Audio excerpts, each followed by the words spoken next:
자,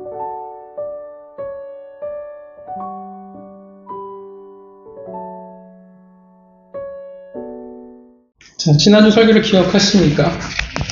저희가 뭐에 대해서 설교했는지 기억하시죠? 저희는 안식일에 대해서 저희가 말씀을 나눴습니다. 왜 하나님이 안식을 하셨을까? 쉼이 아니라, 언어는 쉼이라기보다는 멈춤이었어요. 그러니까 쉼이 아니라 사실은 완전함이었습니다. 완벽함이죠. 어떤 완벽함이냐면 하나님조차도 어떻게 해요? 더 이상 손댈 곳이 없는 완벽한 세상이었다라는 것입니다. 그런데 죄로 말미암아 훼손되어졌어요. 근데 여전히 출애굽기를 보면 안식일을 지키라고 명령이 나옵니다. 그 말은 뭐냐면 이제 안식일은 각각 두 입장에서 안식일이 얘기가 되어진다라는 겁니다. 하나님 입장에서 보면 안식일은 각오가 되는 거예요. 반드시 어떻게 해요? 내가 죄로 말미암아 이 망가진 세상을 다시금 완전한 세상으로 회복시키겠다는 하나님의 각오가 됩니다. 구속사의 의미가 되겠죠. 우리를 인간들의 입장에서 보면 안식일은 하나님이 거룩히 하신 날이에요. 거룩히 하셨다는 뜻은 뭐냐면 특별하게 구별하셨다라는 의미가 되어집니다. 그러니까 다른 날과 같을 수 없는 특별한 날이죠. 그래서 안식일은 이 세상을 창조하신 하나님과 거룩한 관계를 맺어나가는 특별한 날입니다. 그 중심, 그 상징이 뭐냐면 예배예요. 그래서 우리에게는 주일 성수가 굉장한 중요한 의미가 되어집니다. 물론 주일에 육체적인 쉼이 필요 없냐? 중요해요. 성경도 역시 중요하다라고 얘기를 합니다. 쉬어야 돼요. 그런데 성경이 이야기하는 것은 쉼에도 항상 목적이 있다라는 사실을 우리는 잊지 말아야 합니다. 우리의 쉼의 목적은 결국 거룩하신 하나님을 만나기 위한 거예요. 그 관계를 위해서 구별되어진다라는 겁니다. 그러니까 내가 잘 쉬면 뭡니까? 하나님을 만나기 위해서 우리가 잘 쉬는 거고, 내가 잘 놀았으면, 잘 여행을 갔으면 내가 하나님을 만나기 위해서 그렇게 해야 한다라는 겁니다. 물론 현실적인 여러 가지 어려움이 있을 수는 있겠죠. 그러나 우리가 각자 거룩하신 하나님의 부담을 가지고 있어야 합니다. 근데 중요한 건 뭐냐면 결국 우리 주일이 어떤 의미인지를 알고 우리는 가야 한다라는 것입니다. 어떤 중요한 의미가 있어요? 하나님에게 집중하기 위해서 구별된 날이라는 사실을 우리는 기억해야 합니다. 한 주간 거룩히 구별하신 하나님을 만나는 날들을 여러분들이 기억하며 살아가셨을 줄 믿습니다. 자, 8절부터 보면 아주 유명한 이야기죠. 하나님께서 세상을 만드시고 아주 특별한 한 곳을 만드셨다라는 것을 우리가 알 수 있습니다. 그 특별한 곳은 어디였냐면 우리가 너무나 잘 알고 있는 에덴 동산이었습니다. 동산이라는 뜻은 울타리가 있는 정원이라는 뜻입니다. 그러니까 그 말은 뭐가 됐냐면 하나님께서 특별한 장소를 만드셨다라는 의미예요. 에덴의 뜻은 여러 주장이 있지만 기쁨이라는 의미로 주로 보게 됩니다. 그러니까 결국 에덴 동산의 뜻은 기쁨의 정원이라는 뜻이 되어집니다. 그 말 그대로 매우 특별한 곳이었으며 우리가 하나님의 이 세상을 창조하셨을 때 말씀하셨잖아요. 보시기에 좋았다라고 말씀하셨는데 그 중에서도 더 특별한 곳을 만드셨다라는 것입니다. 누구를 위해서 만드셨어요? 사람을 위해서. 이 에덴 동산은 정말 하나님 안에서만 우리가 안식을 누릴 수 있다라는 상징과도 같은 곳이었습니다. 그리고 9절에 그곳에 보기에 아름답고 먹기에 좋은 나무를 나게 하셨습니다. 아름답다라는 말은 단순히 보기 좋다라는 말이라기보다는 귀하다의 의미를 포함합니다. 그러니까 사람들이 먹고 살기 어떻게 해요? 완벽한 세상을, 환경을, 생활 공간을 하나님이 만들어주신 겁니다. 그리고 그 동산 한가운데 하나님께서 특별한 나무를 세우셨죠. 무슨 나무를 세우셨습니까? 생명나무와 선악을 알게 하는 나무였습니다. 유명하죠? 생명나무와 선악을 알게 하는 나무. 옛날 학교에서 시험 볼 때 이런 유치한 것들은 잘 나오지는 않긴 하지만 함정이죠. 에덴 동산에 하나님께서 어떤 나무를 세우냐, 어떤 열매를 맺게 하셨냐 할 때 우리가 선악과라고 쓰면 우리 틀려요. 정확히 하면 선악을 알게 하는 나무의 열매라고 표현을 해야 됩니다. 왜냐하면 성경에 그렇게 써 있어가지고. 근데 1학년 때 아마 이런 함정 같은 시험들이 나오거든요. 설교할 때 선악과라고 하면 여러분들이 대충 그런 뜻이 있겠구나라고 똑같은 뜻이구나라고 생각하고 들어주셨으면 좋겠습니다. 선악과라는 말은 말 그대로 선과 악을 알게 하는 나무였습니다. 10절 이후에는 뭐가 나오냐면 에덴 동산에서 뭐가 흘러나와요? 강들이 흘러나오죠. 그죠? 4개의 강이 발원하여 나옵니다. 얼마나 큰 사이즈의 강인지는 모르지만 무려 강이 4개나 에덴 동산에서 발원하여서 흘러간다라는 겁니다. 그러니까 이 말이 뭘 말해주냐 하면 에덴 동산이 얼마나 비옥하고 풍요로운 곳인지에 대해서 설명하고 있는 겁니다.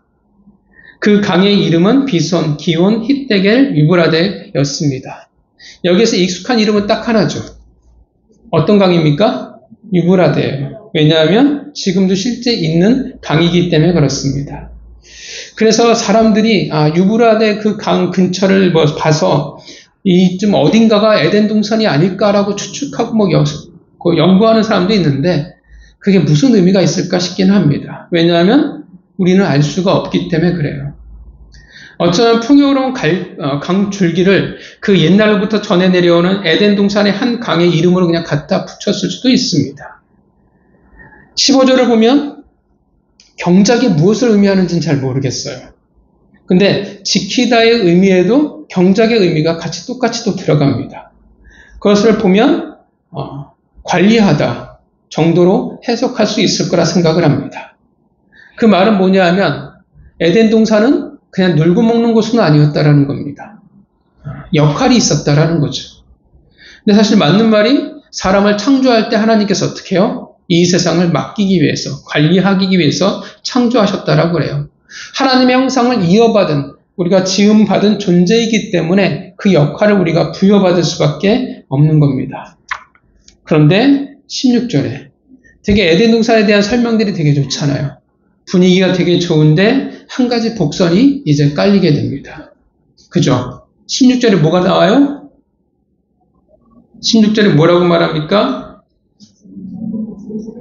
그쵸. 그 사람에게 명하여. 한 가지 명령이 에덴 동산에 있게 됩니다. 그러니까 단 하나의 명령, 단 하나의 법이 세워졌습니다. 그 법이 뭐냐 하면 선악을 알게 하는 나무의 열매를 먹을 수 없다라는 겁니다. 지정하다의 뜻은 지정한 것 외에는 다른 선택의 여지가 완전히 없어졌다는 뜻입니다. 이제 어떻게 돼요? 다른 것을 이제 선택할 수 있는 여지가 전혀 없다라는 겁니다. 이 세상 최초의 금지 명령이었습니다. 만약에 먹는다면 어떻게 해요? 17절에 반드시 죽게 될 거라 말씀하십니다. 그러니까 앞에서는 에덴 동산의 아름다움을 쭉 설명하다 뒤에 보면 어떻게 해요? 은근 섬찟한 말로 끝을 내게 됩니다. 자, 이게 오늘 본문이죠. 왜 하나님은 선악과를 이 아름다운 에덴 동산에 두셨을까요? 정말 많이 받는 질문을 받습니다. 왜 하나님은 선악과를 에덴 동산에 두셔서 죄를 짓게 만드셨습니까? 그 억울함을 이야기를 해요. 여러분도 그렇게 생각해 보신 적이 있으십니까? 우리 아이들도 억울해하더라고요. 왜 하나님이 에덴 동산에 선악과를 만드셔서 우리가 학교를 이렇게 다녀야 되는 억울함을 이야기하더라고요. 네, 애들한테 참 어떻게 설명하긴 정말 어렵고 선악과를 안 만드셨으면 안 되냐라고 이야기를 해봅니다. 여러분들은 뭐라고 답을 내리셨습니까? 혹시 여러분의 자녀들이 여러분들에게 물어봤다고 하면 뭐라고 답을 하셨습니까? 선악을 알게 하는 나무의 열매란 과연 무엇을 말하고 있을까요?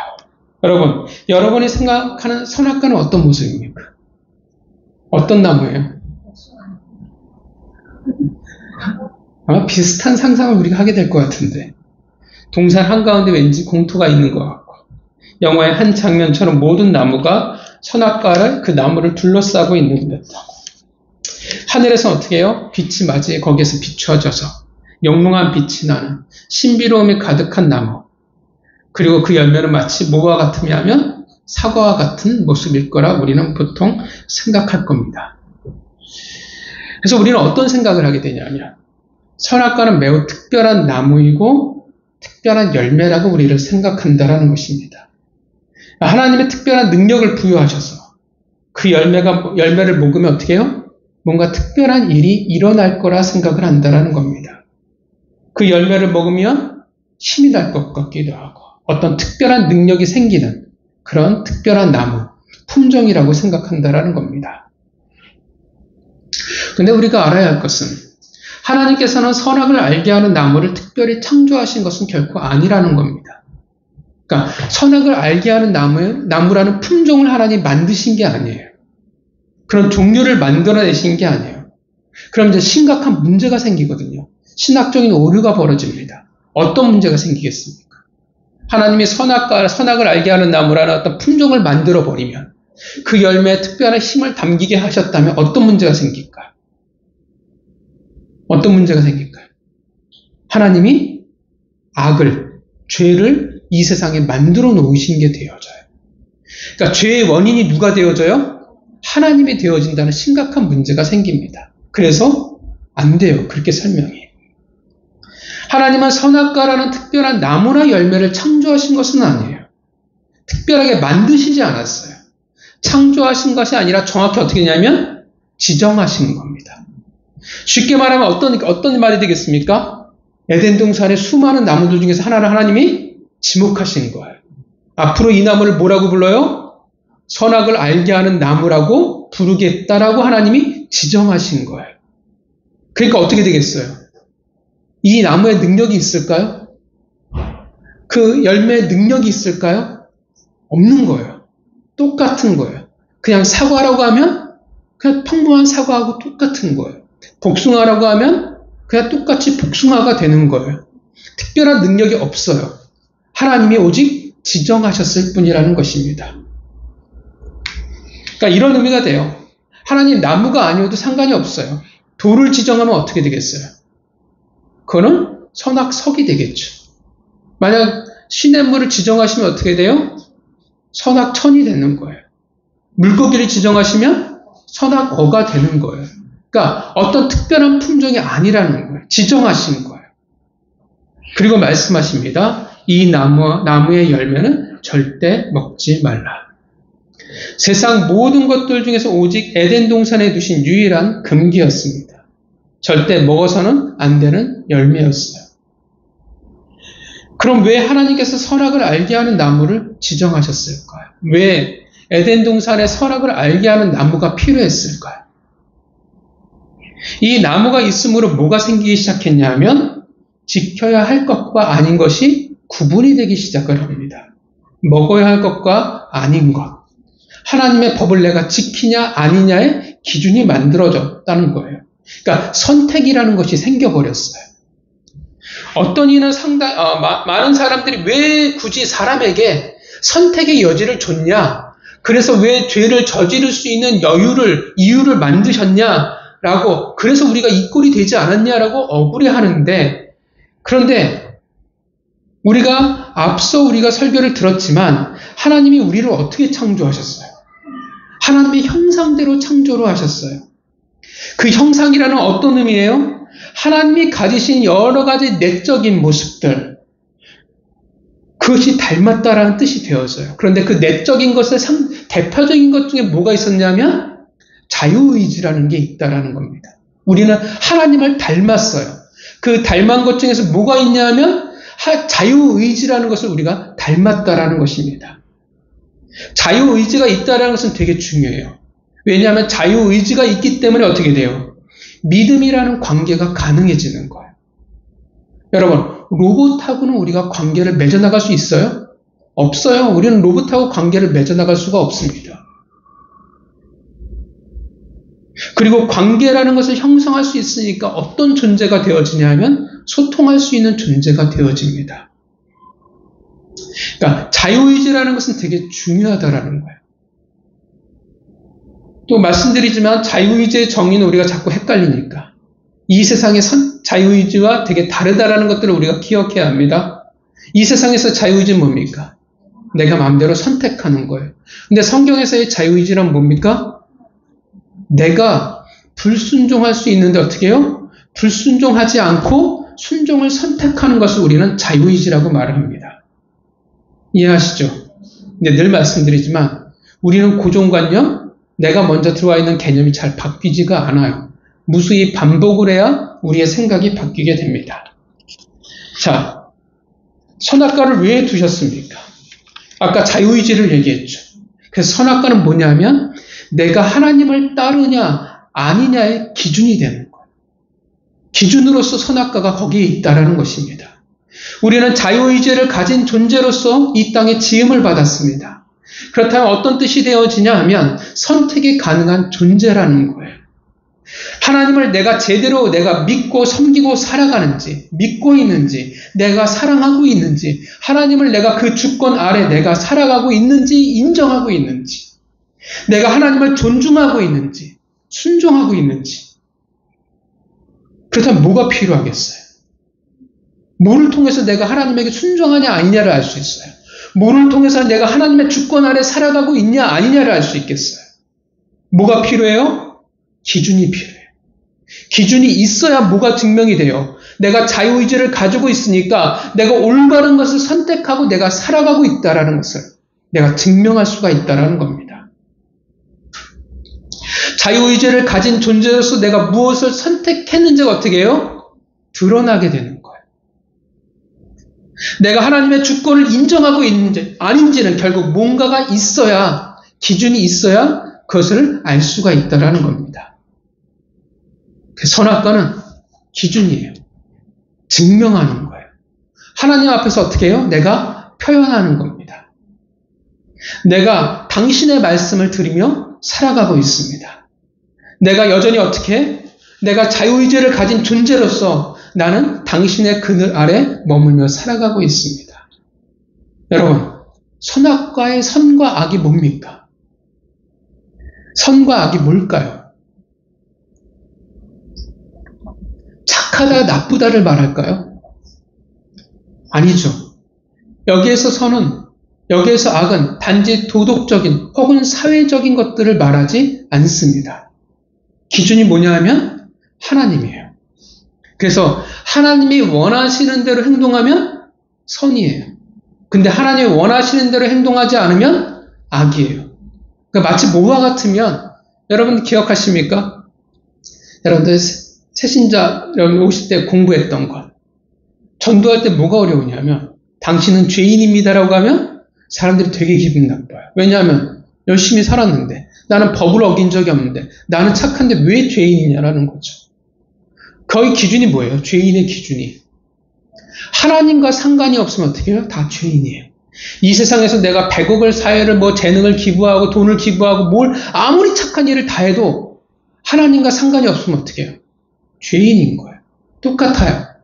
하나님이 원하시는 대로 하면 선이고 하나님이 원하시는 대로 행하지 않으면 악이라는 것입니다. 내가 선을 행한다면 어떻게 선을 행한다라는 것을 내가 알 수가 있겠냐라는 거예요. 뭐가 필요하냐면 하나님의 뜻이 필요해요. 하나님의 법이 필요하고 하나님의 기준이 있어야 내가 선을 행하는지 악을 행하는지 알 수가 있다는 것입니다. 선악과는 자유의지를 가진 존재로서의 선택과 그 기준이 되어지는 겁니다. 사실 하나님과 우리만의 관계가 아니라 우리 모두의 관계가 사실은 다 그래요. 우리도 어떻게 해요? 서로 다 기준이 있어요. 관계의 기준이라는 게 있다는 것입니다. 아무리 사랑해도 어떻게 해요? 그 사랑하는 사이 안에서도 기준이 있어요. 자유의지를 가진 존재라면 어떻게 하나님과의 관계 가운데 제대로 살아가고 있음을 증명할 수 있겠냐라는 것입니다. 선악과가 있어야 그것을 알 수가 있어요. 기준이 있어야 안다라는 것입니다. 내가 하나님을 신뢰하는가? 내가 하나님의 주권을 믿고 내가 살아가는가? 내가 하나님을 믿는가? 아닌가? 신뢰하는지 아닌지를 알 수 있는 유일한 판단의 기준이 에덴 동산에서 뭐였냐면 선악과라는 것입니다. 내가 하나님의 형상을 지은 바대로 내가 살아가고 있는지 아닌지를 알 수 있는 유일한 것이 선악과입니다. 법이 있어야 내가 지키고 살아가고 있는지를 아닌지를 우리는 구분할 수 있는 겁니다. 자유의지를 가진 창조물로서 올바른 거룩한 관계를 맺어나가고 있는지 아닌지를 보여주는 명확한 어떻게 해요? 선이에요. 증거예요. 여러분, 내가 이 모든 것을 너에게 주었다. 안식도 주었고 지혜도 주었고 에덴 동산도 이 모든 것을 다 내게 주었다. 이 모든 것이 누구에게로 왔느냐? 누구에게서 왔어요? 하나님이에요. 그렇다면 그것을 인정한다면, 그 주권을 인정한다면 어떻게 해요? 선악과의 선을 지킨다라는 것입니다. 내가 진짜 나를 신뢰한다면, 나와 깊은 관계 가운데 살아간다면 하나님 뭘 말씀하세요? 이것만은 건들지 말라는 거예요. 내게 이 모든 것을 다 준 이가 나라는 것을 너희가 안다면, 진짜 안다면 이것만은 건들지 말라는 겁니다. 왜냐하면 그것이 인정하는 것이기 때문에 그렇습니다. 그렇다고 해서 여러분, 잘 생각해보면 그 기준이, 그 허들이 높았을까요? 어떻다고 생각하십니까? 선악과를 먹으면 안 되라는 기준이 굉장히 하나님이 높은 기준을 우리에게 요구하셨을까요? 아니에요. 여러분, 에덴 동산에서 어떤 다른 명령이 있었을까요? 다른 명령이 있었습니까? 없어요. 우리가 차를 몰고 나가도 여러분 생각해 보세요. 엄청 지킬 것들이 되게 많아요. 근데 에덴 동산에서는 몇 가지의 규칙이 있었어요? 단 하나의 규칙이 있었습니다. 하나님과 우리의 거룩한 관계인데 우리보다도 없는 거예요. 우리는 어때? 하나님이 뭐라고 말씀하세요? 뭐라고 아담에게 말씀하신 게 있냐는 거예요. 하나님이 아담에게 말씀하셨습니까? 너 새벽기도 열심히 나가야 돼. 너 수요예배도 나가야 되고 금요일에 기도할 때 금요일에 기도도 해야 되고 적어도 1시간 이상은 기도해야 되고 주일에 예배를 잘 드려야 해 라고 말씀하셨냐라는 거예요. 없어요. 아무것도 없어요. 우리보다도 없어요. 아무 룰이라는 게 존재하지 않는다라는 거예요. 기준이 없어요. 다른 것을 증명할 그 어떠한 것도 없다라는 겁니다. 어려울까요? 우리보다도 신앙을 지키기 어떻게 해요? 훨씬 더 쉬웠다라는 겁니다. 힘들게 법으로 뭔가를 증명한 것으로 하나님이 당신의 이름으로 우리를 옥죄지 않았다라는 거예요. 쉬워요. 어렵지 않아요. 여러분, 에덴 동산에 하나님 주신 것들이 얼마나 많습니까? 그 모든 것들을, 그 많은 것을 주셨는데 오직 단 하나의 명령만이 있었다라는 겁니다. 하나님은 당신의 그 주권 아래 살아간다라는 것을, 거룩한 관계 가운데 살아간다라는 것을, 그 증명이라는 것을 어려운 걸로 우리에게 제시하지 않았다라는 겁니다. 최소한이었어요. 가장 작은 것이었어요. 그 말은 그 최소한만 너희가 지킨다면, 너희에게 준 그 단 하나만 지켜낼 수 있다면 어떻게 해요? 하나님이 다 인정해 줄게 해요. 퉁쳐버리겠다는 것입니다. 그러면 단 하나만 너희가 지킨다면 다 주겠다라는 것입니다. 그래서 선악과는 기준인데 어떤 기준이냐면 최소한의 기준이 되어지는 겁니다. 근데도 많이들 억울해해요. 그래도 꼭 선악과를 만드셔야 되겠습니까? 이런 거와 비슷해요. 엄마 아빠가 돼서 우리 집 규칙이야. 내가 엄마 아빠를 볼 때마다 안녕하세요 인사를 한다면 다른 거 아무것도 안 해도 다 인정해 줄게. 공부 안 해도 괜찮고 집을 청소 안 해도 괜찮고 엄마 아빠 다른 말 다 안 들어도 상관없어. 엄마 아빠 보면 안녕하세요라고 인사만 할 수 하면 다 인정해 줄게. 그러면 네가 나를 아빠 엄마를 인정해 주는 걸로, 사랑하는 걸로 다 인정해 줄 거야. 그러면 내가 재산을 다 너한테 물려줄 거야. 라는 것과 어떻게 해요? 똑같은 거예요. 어려울까요? 쉬울까요? 쉽죠. 그런데 입술이 대빨 나와서 그런데 왜 나한테 인사를 하라고 얘기하는 거야? 왜 귀찮게 하는 거야? 이거 꼭 지켜야 되라고, 나 이렇게 인사 못하면 재산을 꼭 못 받게 만드는 거야 라고 입이 대빨 나와 있다면 어떤 새끼일까요? 어떤 놈일까요? 그래도 착한 내 아들, 내 딸이라고 말할 수 있을까요? 그 억울하다는 것을 인정할 수 있을까요? 그냥 싸가지 없는 놈이죠. 그죠? 비 오는 날 개 패듯이 맞아야 돼요. 난이도가 최하인데 공부를 요구한 것도 아니고 성적을 요구한 것도 아니고 집을 청소하는 것도 아니고 다른 걸 요구한 것도 아니고 설거지를 하라는 것도 아닌데 인사를 하라고 했는데 그것마저도 억울하다고 하면 그게 인간이냐고 말할 수 있겠냐라는 겁니다. 그게 과연 격을 가진 자라고 말할 수 있냐라는 거예요. 그거는 부끄러운 거예요. 똑같아요, 우리도. 그럼에도 불구하고 왜 선악과를 만드셔서 우리로 하여금 죄를 짓게 하셨습니까? 라고 말한다면 똑같은 거, 우리가 격이 떨어지는 거예요. 난이도가 최하인데 하나님의 격을 가진 자들이잖아요. 우리는 하나님의 형상을 가진 자들인데 짐승처럼 우리가 말할 필요가 있냐라는 것입니다. 그렇게 불평한다면 그것은 부모의 문제가 아니라 자식의 문제입니다. 그 자녀가 수준이 떨어지는 거예요. 하나님은 우리에게 무엇을 요구하셨어요? 난이도가 있지 않았어요. 최소한의 것을 요구하셨습니다.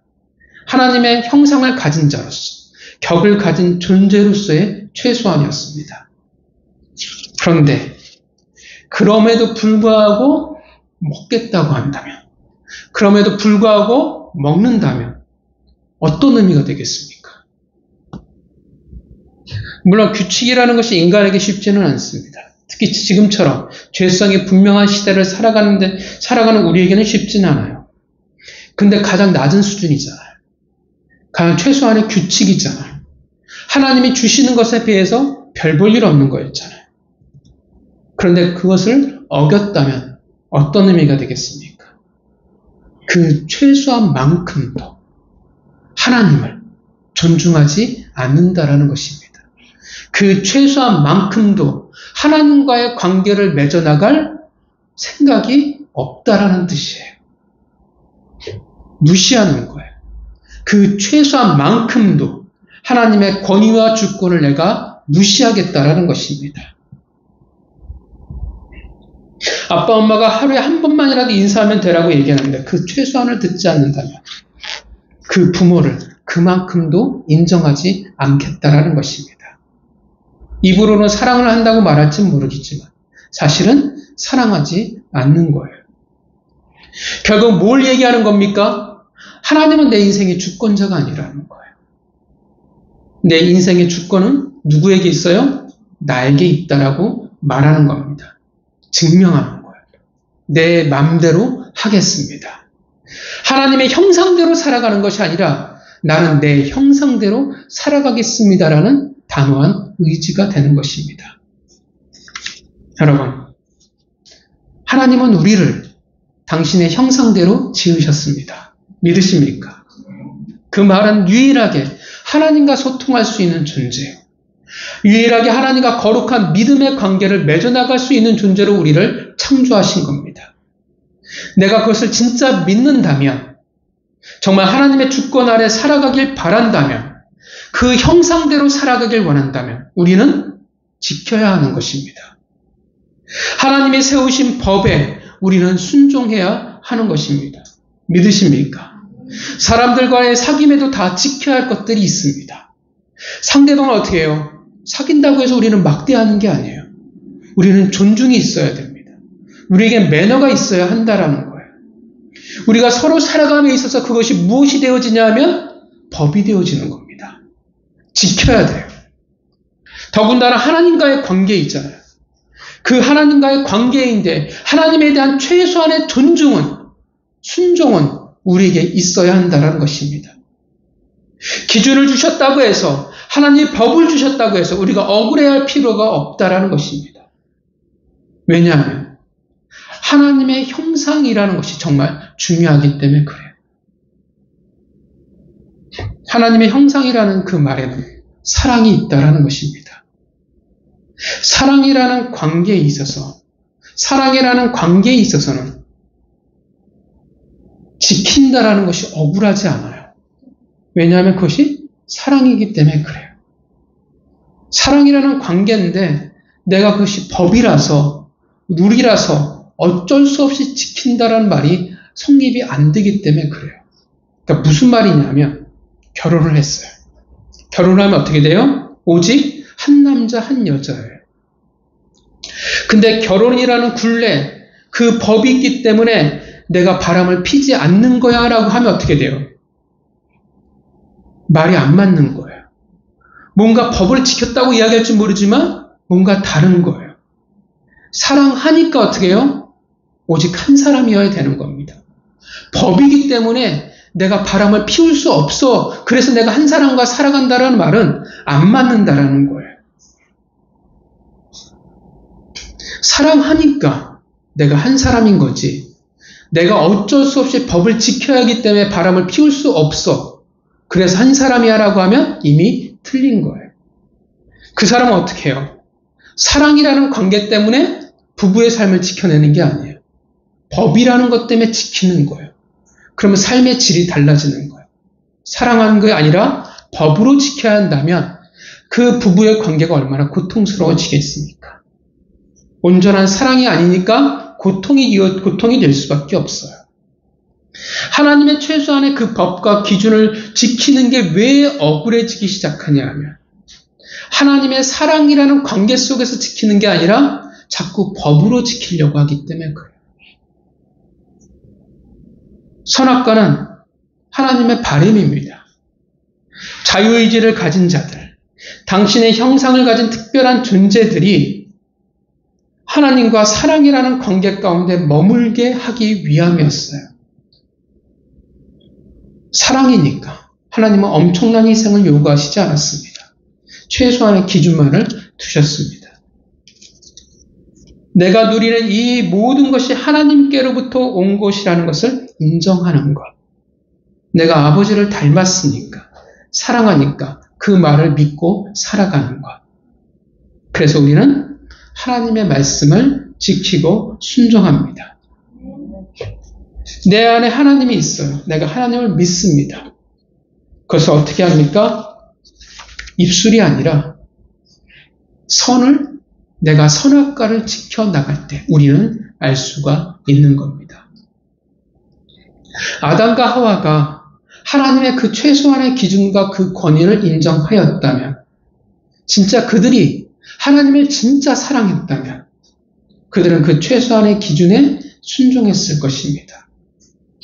그러면 그 모든 것을 다 가졌을 거예요. 온전히 하나님이 주시는 안식을 누렸을 것입니다.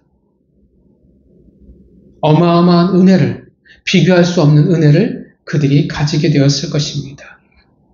선악과는 하나님과 하나님의 형상을 가진 우리의 관계를 가장 명확하게 보여주는 기준이 되어집니다. 여러분, 진정한 안식은 하나님의 것을 지킬 때 가능합니다. 믿으십니까?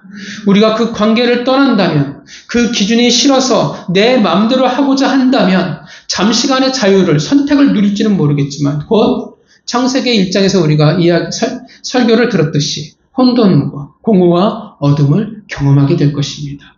왜냐하면 우리는 그 질서에서 어긋나 버렸기 때문에 그래요. 우리가 언제 혼돈과 공허를 경험하게 됩니까? 하나님을 믿지 못할 때, 하나님과 관계가 깨어졌을 때 우리는 넘어질 수밖에 없습니다. 아담과 하와가 하나님에 대한 믿음이 분명했다면, 하나님을 진짜 사랑했다면 그들은 선악과를 범하는 어리석은 죄를 짓지 않았을 것입니다. 그래서 수없이 사람들이 변명합니다. 아담과 하와가 변명했듯이, 하나님, 내가 상황이 되었더라면, 하나님, 내가 좀 더 시간이 있었다라면, 하나님, 내가 바쁘지 않았더라면, 하나님, 내가 건강했더라면, 하나님, 내가 돈이 있었다라면, 하나님, 내가 능력이 있었다라면 내가 할 수 있었을 텐데요. 당신의 말씀을 내가 지킬 수 있었을 텐데요. 하나님 원하시는 것들을 내가 할 수 있었을 텐데요. 뭐라고 우리는 자꾸 말하냐면, 문제는 상황에 있었습니다. 환경에 있었습니다. 라고 말한다라는 거예요. 근데 성경은 뭘 말해요? 상황에 문제가 있다고 말하지 않습니다. 성경이 그것을 적나라하게 증명해서 이야기해줘요. 우리는 상황을 말해요. 우리는 내가 처한 그 환경을 핑계를 대고 말합니다. 하나님은 그게 문제가 아니라는 거예요. 이 세상에서 인류 역사상 가장 좋은 환경과 최고의 배경 가운데 살아간 사람이 누구였습니까? 아담과 하와였어요. 그들은 직통계시가 있었잖아요. 지금처럼 수고하지 않았대요. 경쟁을 뚫고 살아가지 않아도 됩니다. 가장 완벽한 환경, 완벽한 세상을 살아가는데, 그런데 왜 그 세상이 깨어졌습니까? 왜 선악에 악이 생겨져 버리고 말았습니까? 환경이 아니에요. 상황이 아니에요. 뭐였습니까? 관계가 깨졌기 때문에 그래요. 그 최소한의 기준마저도 지키지 않았을 때, 관계가 어긋났을 때라는 것입니다. 성도 여러분, 우리는 선악과를 억울해할 필요가 없습니다. 하나님의 형상으로 지음을 받은 그렇게 자유의지를 가진 자들이 어떤 하나님과의 관계를 어떤지, 그 주권을 믿는지 아닌지의 최소한의 기준이기 때문에 그렇습니다. 최소한이에요. 그래서 짐도 아니고 하나님이 우리에게 주신 덫도 아닙니다. 얻는 것과 비교할 수 없는 은혜가 있습니다. 억울해할 필요가 없어요. 하나님이 형상이기에 사랑하는 관계라면 그 사랑으로 지키면 될 뿐입니다.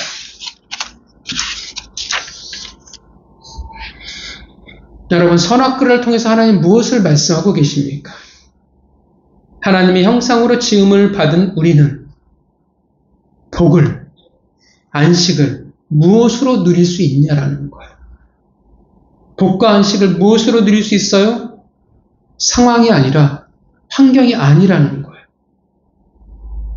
아무리 돈이 많아도, 아무리 건강해도, 아무리 일이 잘 풀려도 아니라는 것입니다. 아무리 완벽한 세상이 주어져도 우리는 그것으로 누릴 수 없는 자라는 겁니다. 언제 누려요?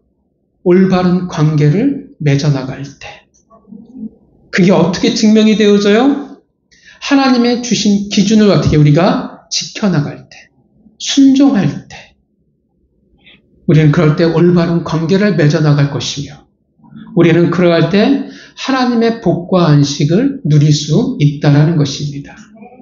그게 바로 2장의 선악과입니다. 그 선악과를 통해서 말씀하고 계시는 것입니다. 성도 여러분, 우리는 모두 다 하나님의 형상으로 지음을 받은 존재들입니다.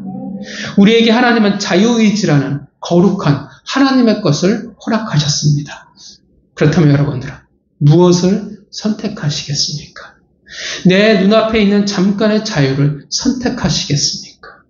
아니면 거룩한 하나님의 관계를 선택하시겠습니까? 그 선택에 따라서 선악과는 어떤 이에게는 부담과 억울함이 되어질 것이고, 어떤 이에게는 그 선악과가 사랑과 복이, 안식이 되어질 것입니다. 하나님의 그 복과 하나님의 안식은 누가 누릴 수 있습니까? 상황과 환경이 아니라 하나님과의 거룩한 관계 안에 있을 때 하나님의 복과 안식을 누릴 것입니다. 그것을 어떻게 할 수 있어요? 그게 바로 선악과예요. 하나님의 뜻과 하나님의 기준에 순종할 때 우리는 하나님의 복과 안식을 누리게 될 것입니다. 사랑하는 성도 여러분, 한 주간 각자에게 주신 하나님께서 기뻐하시는 혹은 싫어하시는 기준들이, 선악과가 여러분들에게 있을 줄 압니다. 그 기준을 지키기에, 순종하기에 복과 안식을 누리며 살아가는 성도가 되시기를 주님의 이름으로 축원합니다. 기도하겠습니다.